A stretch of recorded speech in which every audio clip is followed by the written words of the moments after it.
ಒಂದು 19ರಂದು ನಡೆಯಬೇಕಿದ್ದ RSS ಪಥಸಂಚಲನವನ್ನು ತಹಸೀಲ್ದಾರರು ಮತ್ತು ತಾಲೂಕಾ ಅಧಿಕಾರಿಗಳು ನಿರಾಕರಣೆ ಮಾಡಿದ್ದಾರೆ. ಅದಕ್ಕೆ ನಿನ್ನೆ ರಾತ್ರಿ ಸುಮಾರು 12:30 ಗಂಟೆಗೆ ನಮ್ಮ ಅರ್ಜಿದಾರರ ವಕೀಲರು ಹೈಕೋರ್ಟ್ಗೆ ಹಾಕಿದ್ರು. ಹೈಕೋರ್ಟ್ನಲ್ಲಿ ನಮ್ಮ ಅರ್ಜಿದಾರರ ಪರ ವಕೀಲರು ಏನು ವಾದ ಮಾಡಿದ್ದಾರೆ ಅಂತಂದ್ರೆ, ಇವತ್ತು ಭೀಮ್ ಆರ್ಮಿ ಪಥಸಂಚಲನ ಕೂಡ ಇದೆ, ಇದು ಎರಡೆರಡು ಪಥಸಂಚಲನ ಇದೆ, ಅದಕ್ಕಾಗಿ ತೊಂದರೆ ಆಗುತ್ತೆ ಅಂತ ನಮ್ಮ ವಕೀಲರು ಏನ್ ಮಾಡಿದ್ರು, ನೀವು ಯಾವ್ದಾದ್ರು ಡೇಟ್ ಕೊಡ್ರಿ, ಅದಕ್ಕೆ ನಾವು ಸಮ್ಮತಿ ಇದೀವಿ ಅಂತಂದ್ರೆ ನವೆಂಬರ್ 2 ಡೇಟ್ ಕೊಟ್ಟಿದ್ದಾರೆ ಹೈಕೋರ್ಟ್.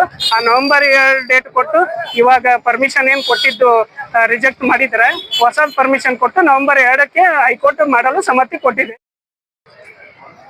ನಮಸ್ಕಾರ. ಇವತ್ತು 19ನೇ ತಾರೀಕು ಚಿತ್ತಾಪುರ ನಗರದಲ್ಲಿ RSS 100 ವರ್ಷ ಪೌರಸ್ಯದ ನಿಮಿತ್ತ ಪಥಸಂಚಲನ ಇತ್ತು. ತಾಲೂಕಾಡಳಿತ ಸಚಿವರ ಕೈಗೊಂಬೆಯಾಗಿ ನಮ್ಮ ಶಾಂತಿಯುತವಾಗಿ ನಡೆಯುವಂಥ ಪಥಸಂಚಲನಕ್ಕೆ ವಿಘ್ನ ಉಂಟು ಮಾಡಿದ್ದಾರೆ. ಕೋರ್ಟ್ನಲ್ಲಿ ನಮಗೆ ಜಯ ಆಗಿದೆ. ನವೆಂಬರ್ 2ನೇ ತಾರೀಕು ಕೋರ್ಟ್ನಲ್ಲಿ ಅನುಮತಿ ಸಿಕ್ಕಿದೆ ಪಥಸಂಚಲನ ನಡೆಸಲು.